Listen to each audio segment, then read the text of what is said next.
This is the Waupac Area Public Library's Lunch and Learn.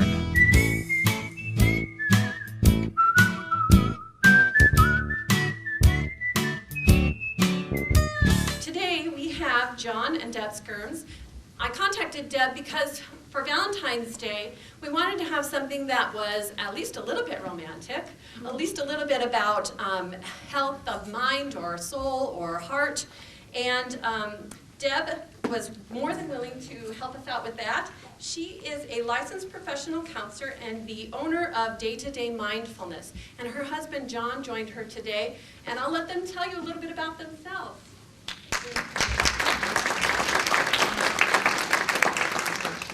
Good morning and good afternoon. Welcome. My name is John. This amazing woman is my wife, Debbie. We're going to spend the next hour with you, and how exciting to have this many lovers in Waupaca. Who knew? Who knew? And we've got the cream of the crop here today, so that's great. The only qualification that I have to be with you today is I'm a guy.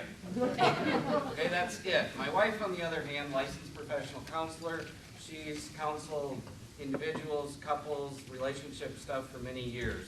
So she's one of the experts here. We have other experts in the room. This couple right here, how many years? 54 years. So when we don't have an answer, we'll defer to the experts in the room. It's so awesome to be. My voice doesn't travel like John's does, so I need a mic. It's so awesome to be here. It's so fun to see so many people that we know. We're very excited about being here and sharing with you the 5 love languages. In 2004, a girlfriend said to me, Deb, you have to read this book. It's just amazing. It's called The 5 Love Languages. And as a mental health clinician, I'm always looking for a good read, something that could help people. And so I read it. I just sat down in the afternoon and read it because it's one of those books that's lots of stories, so it's real easy to read. And then John read it. And we had a really good marriage at the time already, but it really is like the icing on the cake. It's just that much better. So I was really excited about sharing it with clients. And I shared it with clients through the years. And men and women love the book. Often you'll have somebody who says, yeah, I'm really not much of a reader. But they would do that, they'd read it for their partner, and then they'd say, it was one of those books that I really couldn't put down because of all the little stories. So it really spoke to them. So we just feel really strongly that the book is really worth spreading the word about. The book, The 5 Love Languages, was written by Dr. Gary Chapman. He wrote it almost 25 years ago. He's a family marriage counselor, he's a pastor, he's an author. Since the original book, there have been several iterations of it. 5 Love Languages for teens, for singles, so if you go to look in the library or online, you can find several variations on this. Also, you can go to his website. Everything's free on the website, so a lot of what we're going to talk about is available on his website.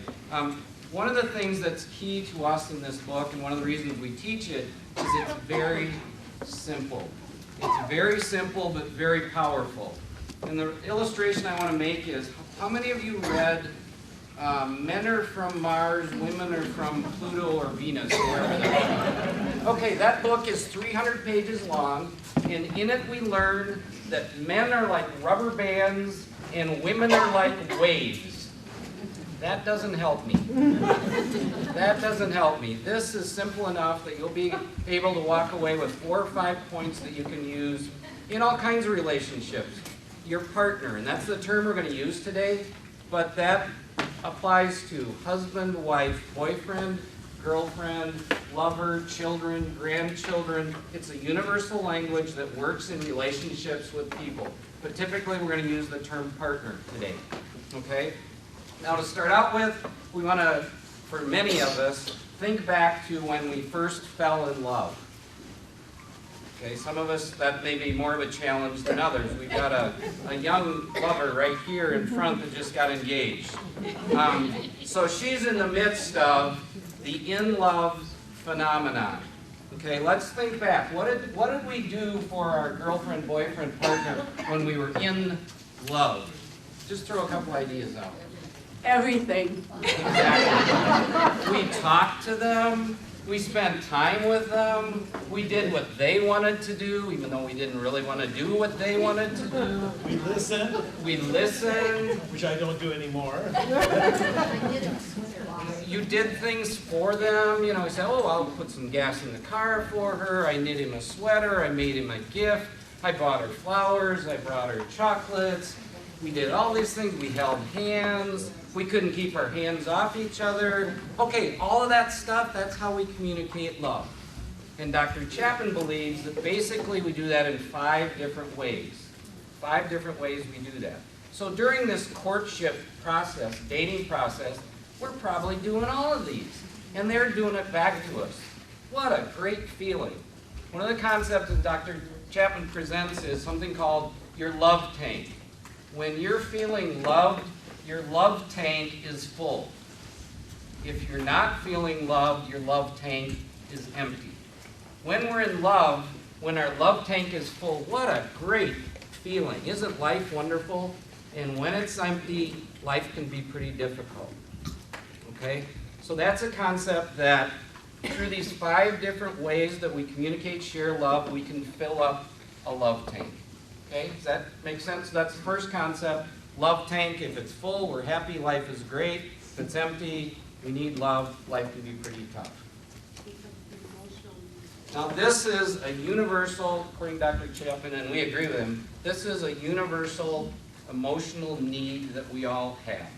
From infancy to death, we all need to feel loved. You've heard of the failure to thrive.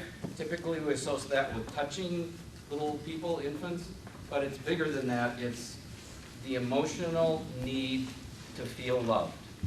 Okay, so what we're going to do is we're going to go through and help you understand what these 5 methods, means, ways are.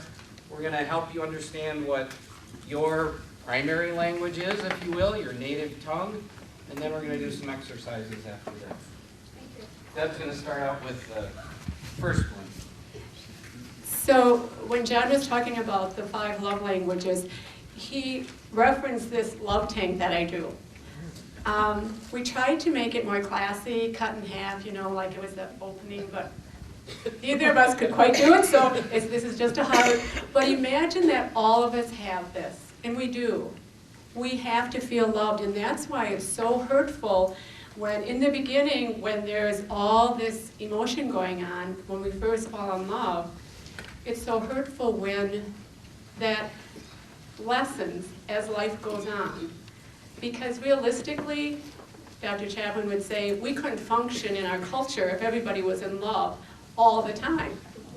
Because nobody would get any work done. Everybody's thinking about that other person. So Dr. Chapman says, you know, for about 2 years is the maximum length of that people have this in-love feeling. And then, when we have a love tank that is not full, we can start to feel kind of like, oh, he's not listening anymore, or she doesn't care about me anymore. So what happens, excuse me if I interrupt, I forgot this part. What happens after the in-love, you know, maybe we move in together, maybe we get married, then we start having kids. Then we gotta pay the bills. Then we gotta work, then we gotta, it's like all the time alone that we invested in the courtship, suddenly we don't have as much time as we thought we did to invest in the courtship. So the feeling of, well, of course I felt love during courtship because she was doing all these amazing things. Why wouldn't I feel love? Then the real world comes into us like, oh, yeah, well, she doesn't do that anymore. Well, she doesn't have time to do that anymore. Or so we all are familiar with, we can relate to the in-love experience. 2 years is about what it lasts, and then reality sinks in. And unless we work on communicating love to our partner, then we may feel less love. I'm sorry. Nope, that's fine. That makes me think, we want this to be very informal. So if at any time we're saying something that you're like, oh, what are they talking about? Please just raise your hand, and this is to be a really relaxing time.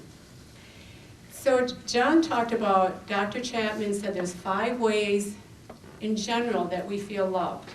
And we tend to show love in our emotional way.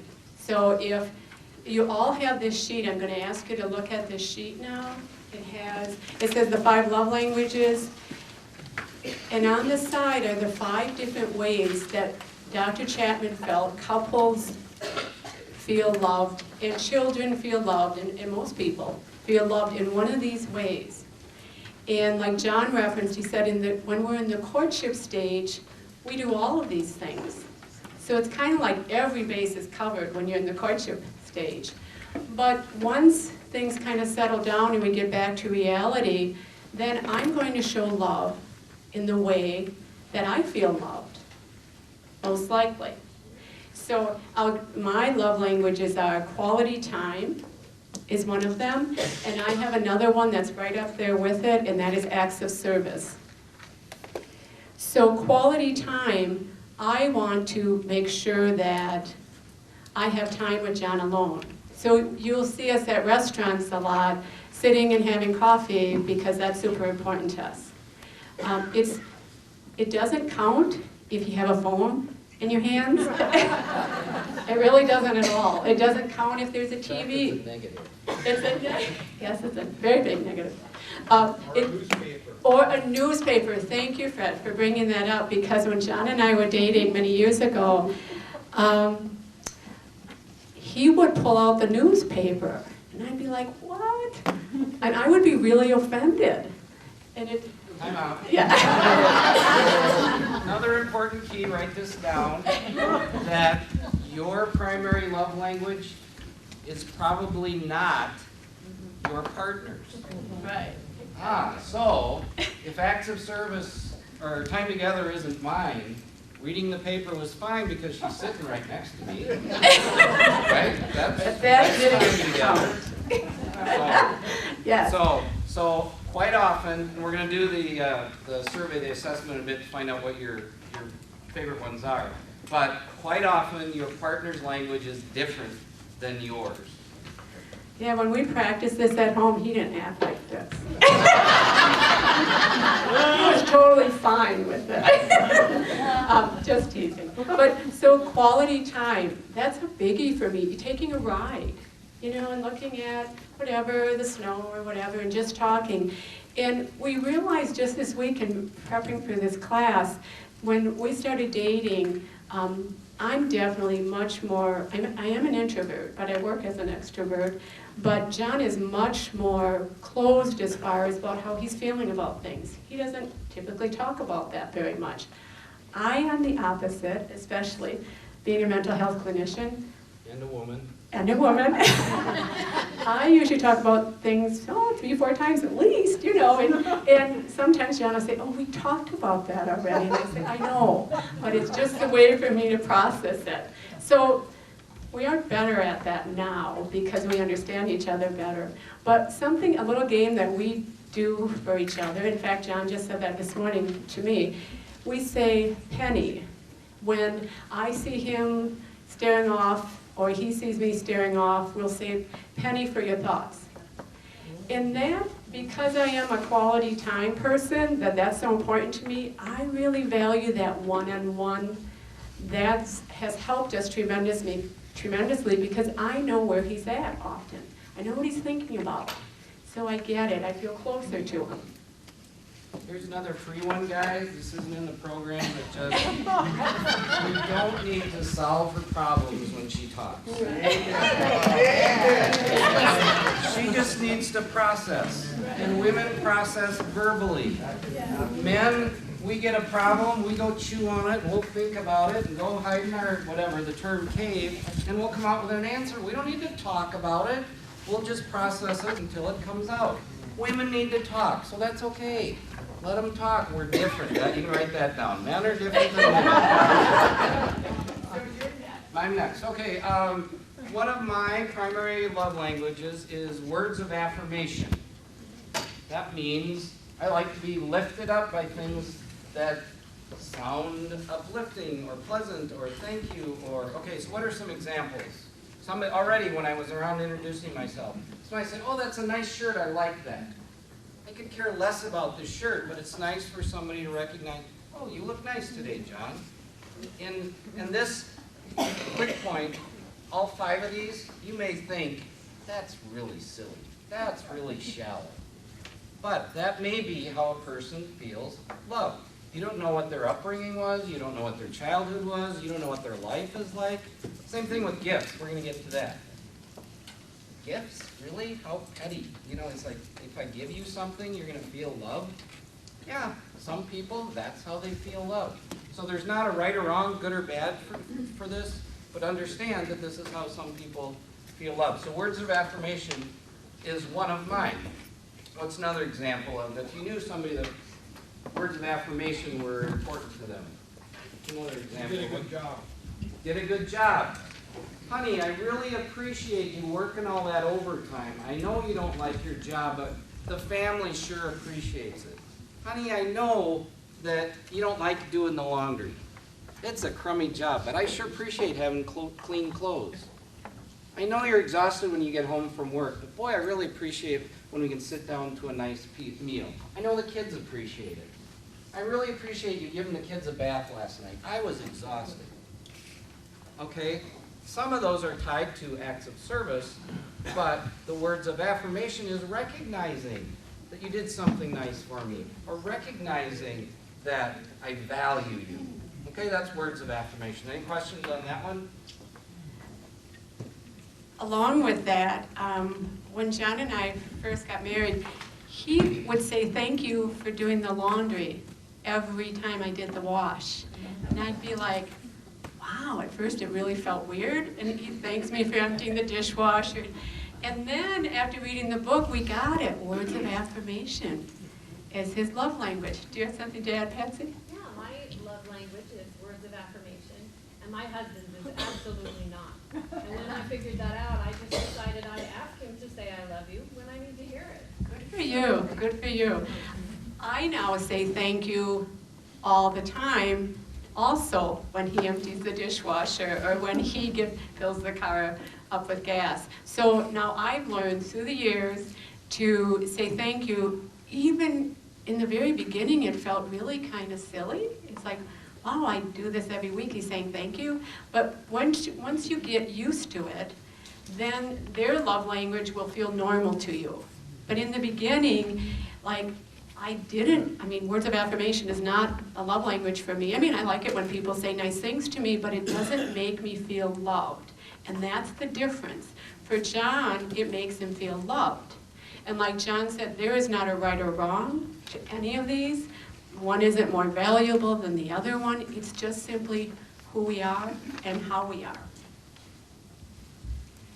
So now I'm going to talk about acts of service. I have an adorable husband. He's the best. He brings me every morning, he makes sure there's coffee, and he brings me a little sugar cookie. And some of you who took my class, Living Mindfully, know those sugar cookies. So every morning he brings me some coffee and a sugar cookie.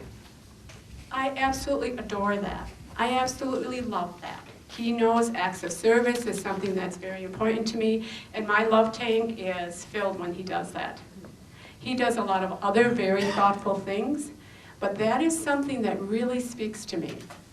So little things, it doesn't have to be big things, but acts of service is like John referenced earlier, it's whatever, anything that you might need help with is an act of service.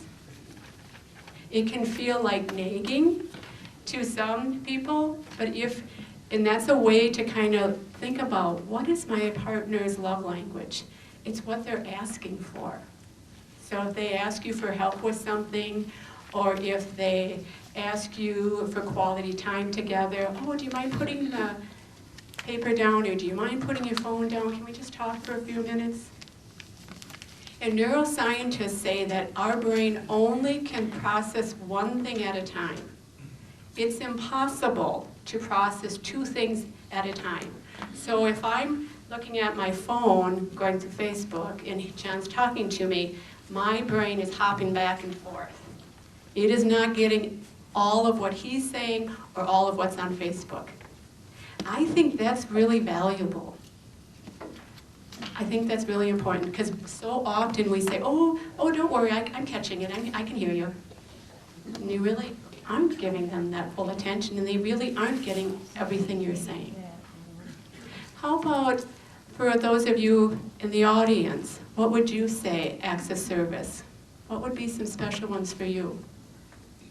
Just shout it out. I've always said that the most powerful phrase for couples sometimes is just a two-lettered phrase, yes dear. Because if you agree with them, you know, and you really have your heart in it, it's great. But sometimes it's probably just as good to say yes dear even when your heart isn't into it. Otherwise you have a confrontation. Sure. As long as it's something that you can go along with. Right. Yeah. We're going to talk about Gifts. Any gift lovers in the room? Oh, yeah, it's okay. I was like, oh, yeah, I like gifts. No, it's okay. We have a daughter who's a gift. That's her primary love language. It doesn't have to be a big deal. You don't have to go spend lots of money. You could write a little note that says, thinking of you today. Okay, that's a word of affirmation, but it's also a gift. I have this little card. I can put it in my pocket. I can carry it around with me. My wife gave me this little heart years ago. I carried it around with me. It's in my pocket. That's a very sweet gift. Did she spend a lot on it? I don't think so. That's not the point. Or a child brings you flowers that they ripped out of your garden. Isn't that a great gift? After you get over the, oh my God! So, it can be extravagant, lovely. It can be simple. That's kind of an easy one. If your partner's love language is gift, that's kind of an easy one because there's lots of ways that you can make them feel loved with gifts. Any questions on that? Yes. How about negative gift giving? Like, say for example, they buy you M&Ms, but they know that you're cutting back on your weight. That's a different conversation. But I do have gift advice. This is primarily for gentlemen, and then I have a gift story. Gentlemen, do not, no matter how much your partner asks for, a vacuum cleaner, a new pot, a new pan, a new dishwasher, a new washing machine, anything that's chore related, no matter how much she begs you for it, it's okay to get it, but not as a gift. Do not wrap it up, don't give it to her for her birthday, not on Christmas. One of the, thank goodness, my wife's love language is not gifts. I did the ultimate bad Christmas one year. And we were only dating. We weren't even married. Oh, this. We say love is blind. Love can be stupid too. Yeah, how you do you? rather tell this I story? didn't know you were going to talk about I this. didn't either, but it's very we were dating, and he has all these presents for me, and I'm oh, cool. And the first thing, yes, it was Christmas. The first thing I opened, it was goggles, and I thought, oh, downhill skis. That's got to be it. But then the next gift, I can't remember what that one was. I'm sure it wasn't good, because then the last gift was a chainsaw. Her mother had a chainsaw. My mother had a chainsaw, and my mother loved to work in the woods and cut wood. And so he gave me a chainsaw, and it's like, wow. It was great. I had goggles, I had a helmet, I had Yeah, gloves, that was the helmet I had that the I gas had. tank, I had oil, I had the chains. Yeah. She had like 8 of these to open, and it just got worse. Yeah. Really, it was not And good. the kids are watching, and they're going, huh? Yeah, it was not good. So enough about gifts. Yeah. How long was the bar, John? How long What's was it? the bar? It was a 16-inch. I- Not too big, not too heavy. I have used Her it. mother's was bigger. Yeah, I have used it, but realistically, he has used it a lot. Well, sometimes we give gifts that we... Yeah, exactly. Next one, physical touch. Any touchers in the room? Quite a few. This is pretty common. And one of the things we're going to talk about is physical touch doesn't necessarily mean sex. Might be. That could be a dialect. might be important, might be really important, but it might not be that big a deal. Physical touch is my other primary one, and you probably were aware when I came around and introduced myself today, who got a handshake? That's a connection for me. That's a connection for me. If I knew you, you might have gotten a hug. That makes me feel good. Hopefully that makes you feel good. One of the things you can do, just as we're considered doing this as an experiment, if we turn to the person next to you and say something nice to you, oh, nice to have you here today, oh, that's very thoughtful of you to come for your partner. Words of affirmation, we could lift people up. We could do the same thing with physical touch. Reach over, shake the neighbor's hand, give them a hug, give them a kiss. 40% of the room is feeling a lot better than they were moments ago. It's that simple. So primarily we're talking about romantic love, but on a much simpler basis, it works just with people. Yeah, like my grandson, one of my grandsons, when he was little, he was probably like 7, he said, and he was sitting on my lap, and he said, Granny, how am I going to sit on your lap when I get bigger than you? And I said, oh, you can just sit right next to me then. He goes, oh, okay, you know, and he's very much a physical touch kind of kid. This is an easy one to recognize in your children or grandchildren. If they're climbing all over you, Yeah. you know, that they need to be in your lap, they need to be held, they need to be, that's probably a primary love language of that child. So, to make them feel loved, snuggle. Yeah. It's, Yeah. so physical touch, it can be holding hands, hugging, back rub, foot rub, can be sex, can be pat on the back. This is important to me, and Deb's gotten really good at it over the last 27 years. If we're in a situation like this, or we're out, she'll just do this. I didn't ask for it, but she knows, oh, she's here, she's supporting me, she's... Or especially if he's uncomfortable, then I'll do that. Well, that does not come naturally to me at all. I was not raised in a family that we touched. And so it really took time. And it continues to take time. And that may be a biggie. If your family was not demonstrative, mom and dad didn't hug, kiss, didn't show any of that in front of you, but that's a need you have, that's good to recognize and know that, and it's okay. We were visiting a friend the other evening, about a week or so ago, and we were just getting ready for this class and didn't realize when we left, we said, oh my gosh, one of her languages is physical touch. We didn't know that. So the next time we visit, we will hug a little longer, you know, we will pat on the hand, we will make it a point of communicating love to her in her language. Didn't know that before, okay? Any questions on physical touch? Then we're going to talk about sex specifically, but... So I'm going to, yeah. This is a biggie. Men and women are different again. Yeah. And this, I wanted John to do this, but he said, no, you're the therapist, you can. It's like, oh, thanks. But I'm going to do, so this is an older book. And by the way, we did buy some books online, and they're $10 a piece. That was what we got them for. And so if anybody wants one afterwards, feel free to come up. But so in the book, he talks about how often men can think that their love language is physical touch, but it may not be. So here's an example he's talking about. Marcus had made the mistake common to many men, assuming that physical touch is their primary love language because they desire sexual intercourse so intensely. For the male, sexual desire is physically based. That is, the desire for sexual intercourse is stimulated by the buildup of sperm cells and seminal fluid in the seminal vesicles. When the seminal vesicles are full, there is a physical push for release. Thus, the male's desire for sexual intercourse has a physical root. For the female, sexual desire is far more influenced by her emotions. If she feels loved and admired and appreciated by her husband, then she has a desire to be physically intimate with him. But without the emotional closeness, she may have little physical desire. Her biological sexual drive is closely tied to her emotional need for love. Because the male is physically pushed to have sexual release on a somewhat regular basis, he may automatically assume that that is his primary love language.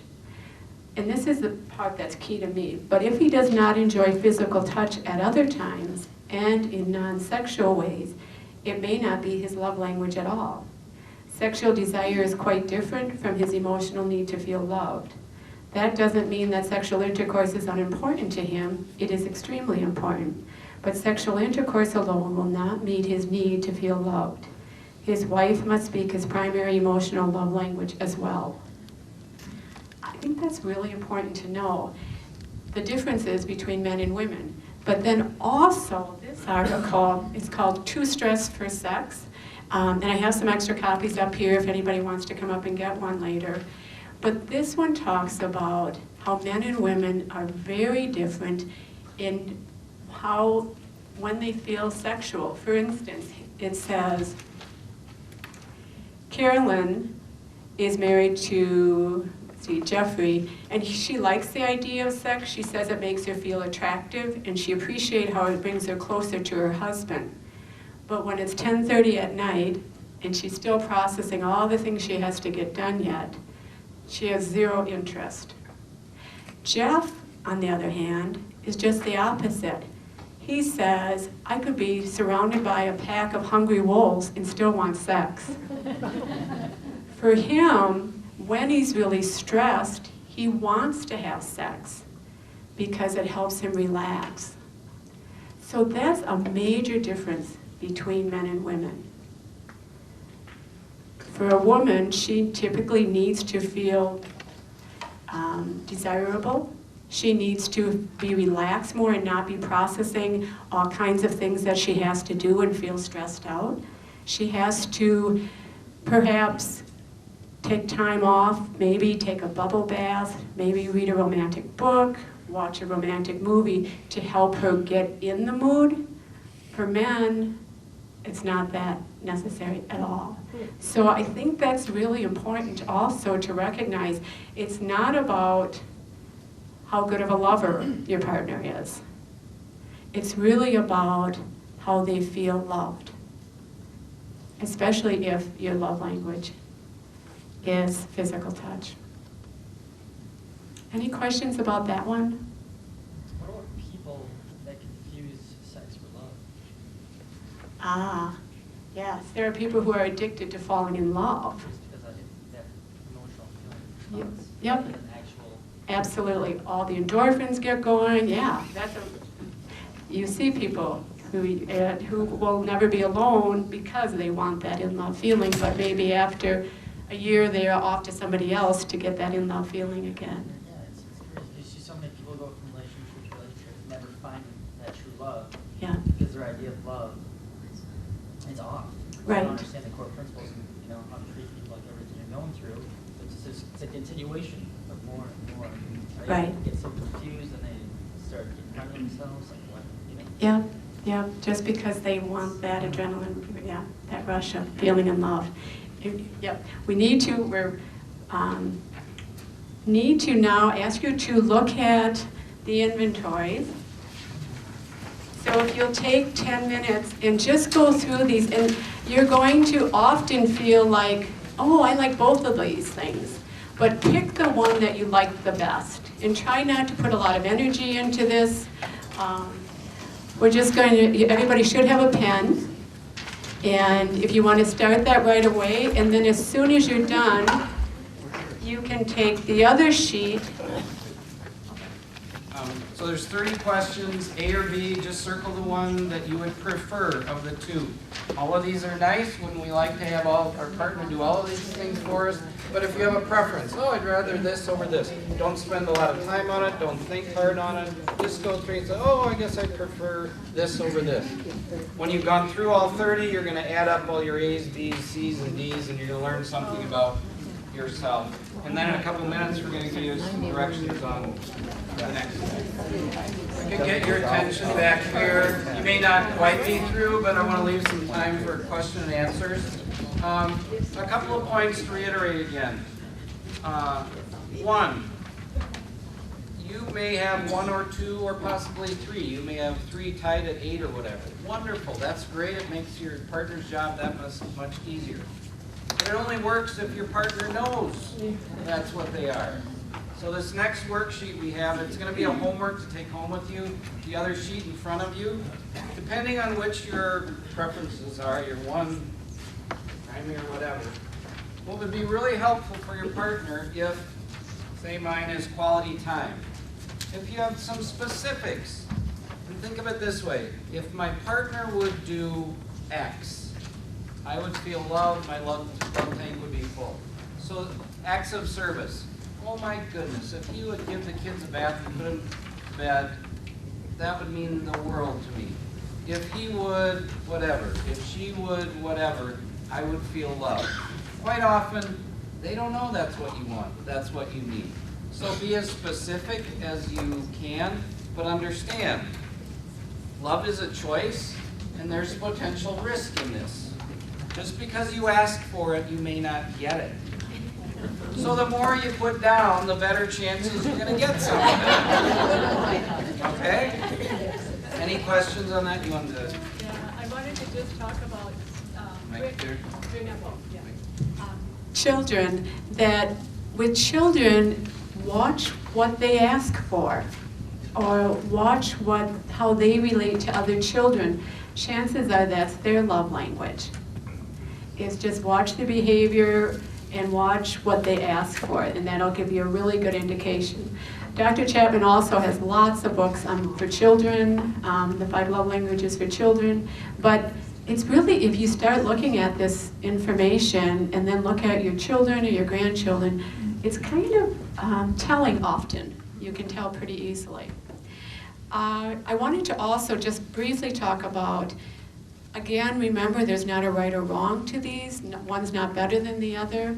And this is beneficial for anybody in any stage of their relationship. For people who are in the honeymoon stage, for people who have been together for many years, for people who are really struggling. It's a really good book to read and to apply these principles. When we are married, or when we're in a relationship, as the years go by, we can start to have hurts build up in there. I think of them as a wall. It's like bricks in a wall. And the wall gets higher and higher and higher. And pretty soon, you can't see over that wall. And you sure as heck can't feel any love through that wall. But the 5 love languages really helps people, even people who are really struggling and ready to leave the marriage.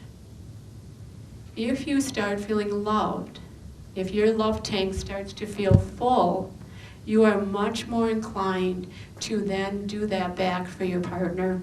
And then you can have a wonderful relationship again. It really can make a big difference. In the book, Dr. Chapman talks about couples who, one's already gone in an affair, and he talks about not making the mistake of thinking it's going to be better with somebody else. Instead, to really work on that relationship, unless things like abuse are going on. Of course, that's a totally different story, but it's worth the energy to put into that relationship. In the book, he gives an example of a couple that's really struggling, and she's ready to leave, and it's bad, it couldn't be worse. And he gives advice and counsel for the one who's interested in saving, working on it, to invest in this by loving, I think it was her partner, in his language, with the understanding that you may not get anything back. It may be weeks, months, who knows, it might be a year. But if you love this person in their language, see what happens. And the bottom line is, people are very different when they feel loved. They're different people. We all are. That's kind of why when we're dating, how we're so easygoing, because we feel loved.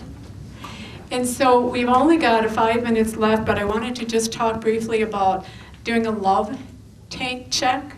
So every week, ideally, every week you find, even if it's only 15 minutes, but you ask your partner, how full is your love tank?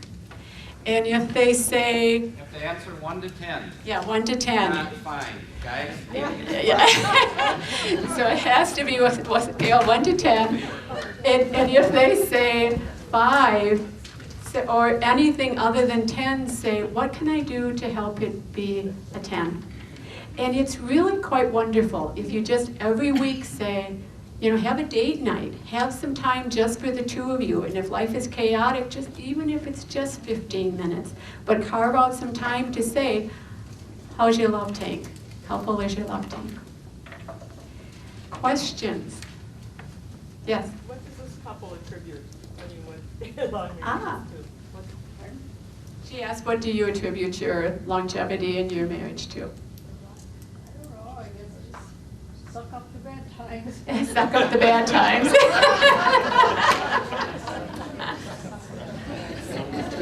There will be those, yeah. Pardon? We do spend a lot of time together. I think that's good for both of us. Quality time? Different responses, but being together, do things together. Okay. Good for you for that you both want to be together, because sometimes as we get older and we retire and that, then people really struggle because they don't enjoy being together. So then they really have to work at. Any surprises, couples that are here said, oh, I didn't know that about you? That you want to share or not? Dave, something else? Had a question. I just had a question. Do you find that people change their love language over a period of time, or even vacillate back and forth? Well, I do, but Dr. Chapman says no. So, I mean, I've done it. I mean, I did it in 2004. I did it again not long ago, and it was different. Took the survey. Yeah, took the survey, and it was different. And Sue, do you mind just speaking to that? Well, John and I took it at home. John and I took this at home, and we're newly engaged. And we scored really high on physical touch. I did too, because the relationship is new. And then now I'm getting more practical because I read in the book 2 years of euphoria, and then it's the real world. But I was married 49.5 years before, so it's not that I'm new at this. And acts of service is scoring really high now. I'm thinking ahead. Thank you for sharing. Yes, back. Okay, back to the chainsaw, which, Yes. by the way, a very practical and probably unexpected gift.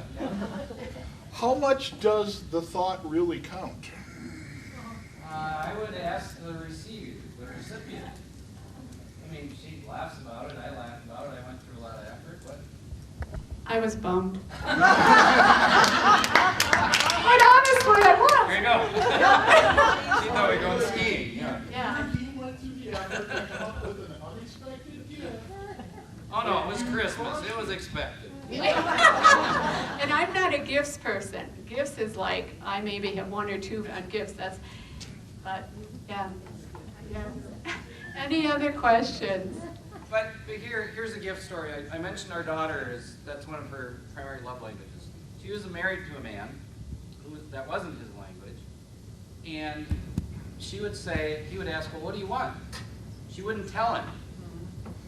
So then when he'd get it, she's disappointed. So, you know, if that's your language and you really want something, go ahead and ask for it. It really It makes it a lot easier for everybody.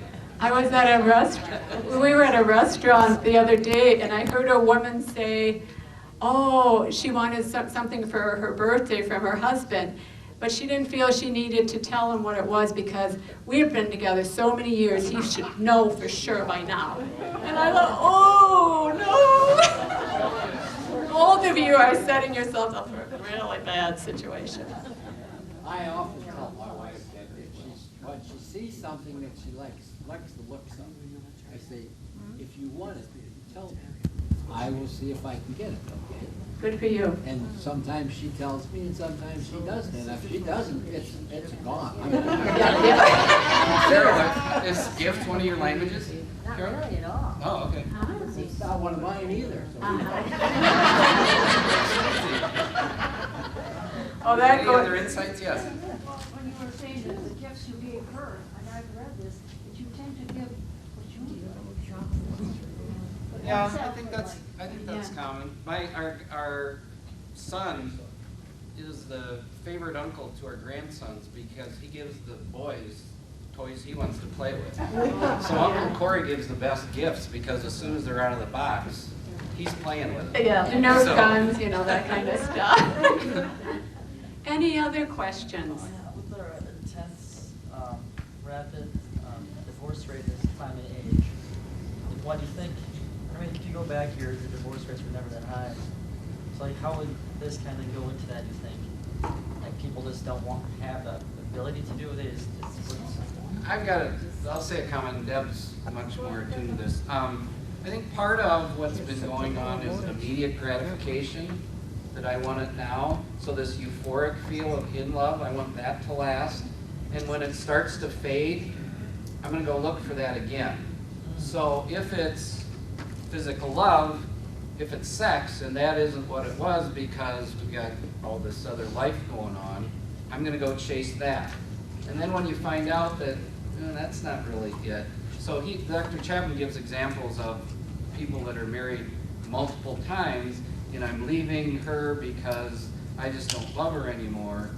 Often the problem is that this person, it isn't that this person doesn't love this person or this person doesn't love this person. It's that they're talking different languages. An example he gives in here, and I think this is great. Say the guy has physical touch. Every day he makes a point of giving his wife a hug and a kiss before he goes to work. Every night before they go to bed, hug and a kiss, I love you, dear. Physical touch. Hers is acts of service. So after 10, 15 years, at the dinner table one day she says, honey, I don't think you love me anymore. He's shocked. What do you mean don't love you anymore? Every day I tell you I love you, I give you a hug and a kiss. Every night I give you a hug and a kiss. And she says, yeah, but when's the last time you took out the trash, mowed the lawn, helped with the kids, put your stuff in the dirty clothes hamper? He's speaking love in the language he knows. She's speaking love in the language he knows by doing the laundry, taking care of the kids. But so it's not that they don't feel love, it's not that they're not trying, it's that they're speaking different languages. So I think that's part of it. And I think if you're not with somebody now, that's okay. If you only learn about yourself and this is what I need to feel love, that alone may be a pretty big deal. So when you're in a relationship, you know what to ask for. If you're in a relationship that doesn't feel right, you can look at it and say, what's wrong with this? Does that make sense? Yeah, it does. Yeah. Yeah. So did he answer that? Oh, yeah. Okay. Okay. Any other questions? Otherwise we'll wrap it up. Don't you think it's part of the world today, though? We see movies, and we see the movie stars, you know, they get married and go, they don't like each other because they get divorced. So everybody's world is based on what's going on. It takes work. People think that they get married and then, yes, they don't have to do anything. Yes, exactly. Just like any job or any relationship that's important to you, it does take work. It's wonderful. It's rewarding if you're willing to put the time and energy into it. Yeah. Thank you so much for having us. It was